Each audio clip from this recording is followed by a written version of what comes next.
All aboard for the transcribed premiere production, The Cruise of the Poll Parrot, that thrilling story of the sea and the adventurous days of whaling. If you'll remember, Johnny Robbins, asleep in Captain Dalton's cabin, was awakened by the strange chopping sound in the hold that we've heard of so much before. Deciding to investigate, Johnny steals from the cabin to the deck, where he meets Sue Grange, who is also unable to sleep.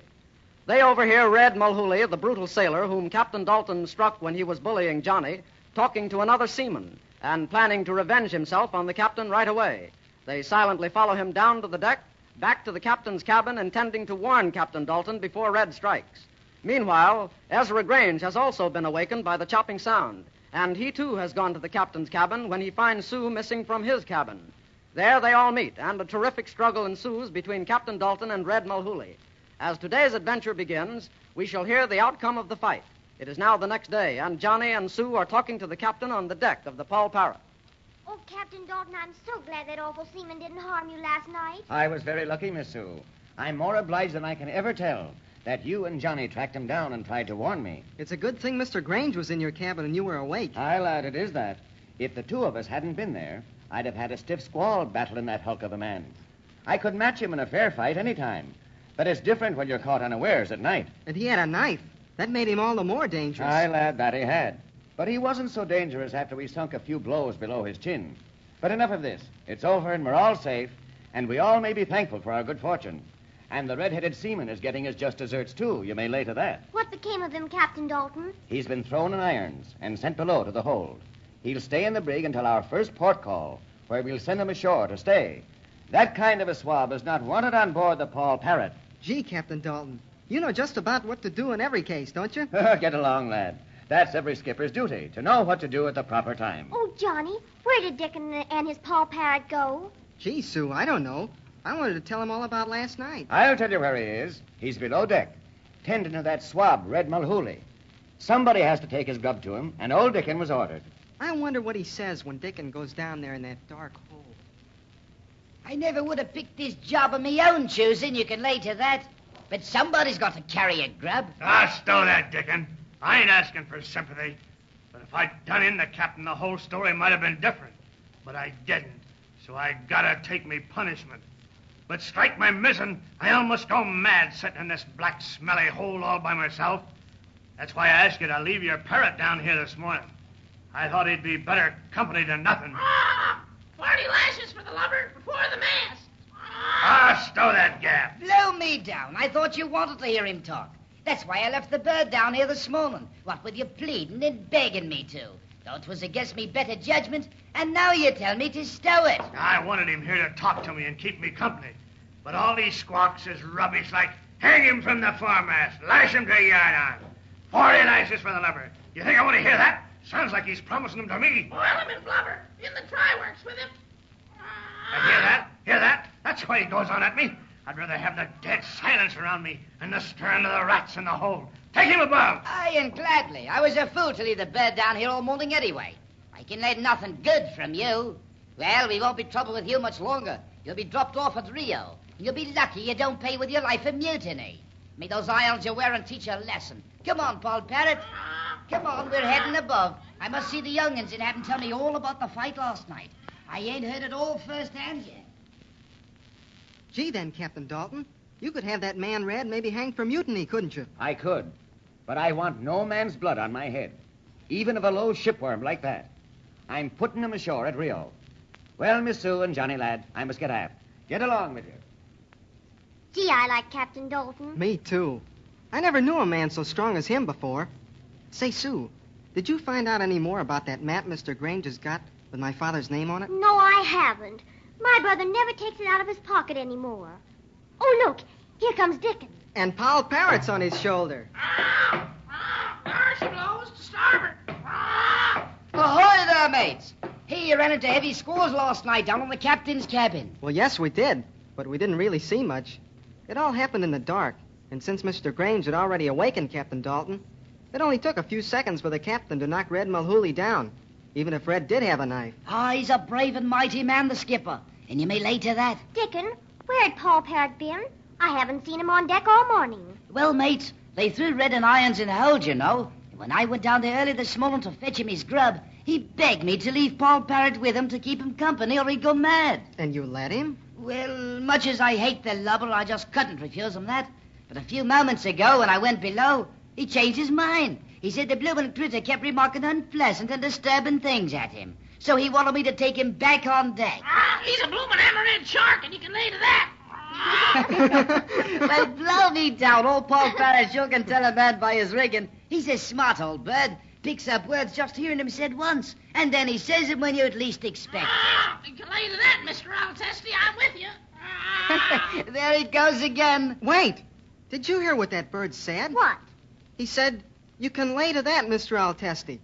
Where did he get that name? Are you sure he said that? He said it just as plain as... I'm with you, Mr. Testi. You can lay to that. There. Hear him? Hear him? Why, shiver me timbers. Where did he pick that up? Why, Testi is a Spaniard that Captain Dalton had so much trouble with before the cruise, isn't he? Yes. He's the man that brought me on board the Poll Parrot and put me in that cask. Blow me down. That's the swab the captain suspected of causing that chopper noise down in the hold, ain't it? That's the one. But, Johnny, if the parrot heard his name... Then he must be aboard someplace. That's what I think, too. You're right, mates. The bird must have picked it up this morning when I left him down in the hold. And that means Testi was down there talking to Red. Shiver me timbers. Let's find the skipper. No, Dickon. There's no time to lose. The captain is aft with the officers, drilling the men to use the whaleboats. We'd better go down in the hold as quietly as we can. And maybe we can find out where Testi is hiding. Well, let's hurry. I'll go with you. No, hold. I'd better not. You'll hear me old Pegleg clumping down the stairs, and that'll warn him. That's right, Dickon. We better go alone. But it's dangerous, Miss Sue. You should have one of the men go below with you. Well, we'll be real quiet, Dickon. The fewer of us there are, the less chance there is of Testi hearing us if he's down there. We'll go below and hide behind the empty casks in the hold. Well, mates, if you're set on it. But I'll stay right here at the head of the companionway. And if anything dangerous happens, just hail me. And I'll be done with half the crew in the time it takes a whale to hoist his flukes. All right, Dickon. Come on, Sue. Real quietly. All right. What part of the hold did Dickon say Red was in? Dickon didn't say. But the captain says he was right fore of the casks. That means just about amidships. Careful. These stairs creak. I'll be careful. Now we're on the main deck. Now, down to the hold.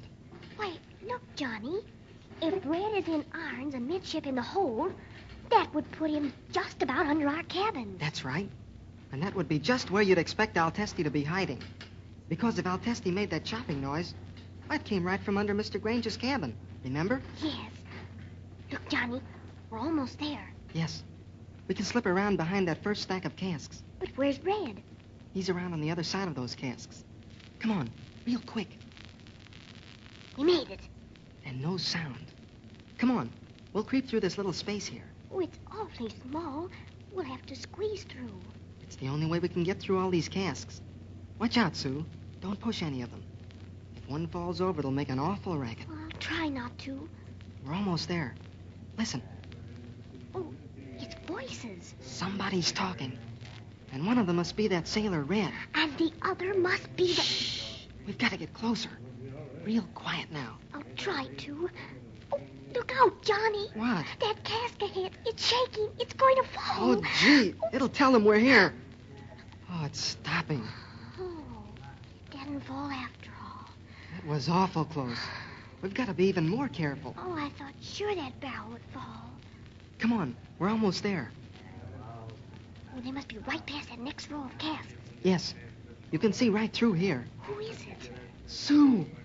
Look. Well, my good friend Red, if I loosen the chains, can you be sure you can start a mutiny? Of course I can, Mr. Testi. I told you this morning I was with you every knot of the way. But if this is not true, if I loose you and then you tell the captain... Blow me down, Mr. Testi. I'd never do that. So help me. I wouldn't cross you. If you did, you might find a dirk between your ribs. But if you cannot start a mutiny among the men, you will be of no use to me. That's the man. That's Testi, all right. But where did he come from? Where has he been hiding? Look. See that opening in the planking over there? Oh, yes. It's like a door. That's where he's been hiding. There's a secret compartment in the side of the hull. We better run back and tell the captain. Right away, Sue. But wait. Listen a minute. But this I tell you, my friend Red. Yeah? Whether it is through you or by some other way, before 8 bells this evening, I shall have that map of Senor Grange's, and it shall be I who am in command of this ship, and not that swine, Captain Dalton. Madre de Dios, I swear it. By 8 bells, I shall be in command. So, Al Testi has been on board the Poll Parrot all this time, hiding in a secret compartment. And what is his plot to free Red and start a mutiny? Will Johnny and Sue be able to tell the captain in time to stop this man's evil plans? And about that map, that's what Al Testi wants, the map that Mr. Grange holds with Johnny's father's name on it. Will he get it? Only time will tell. Perhaps we'll find out real soon, so don't miss even one of these exciting adventures on the cruise of the Poll Parrot. Your Poll Parrot announcer is Dave Ward.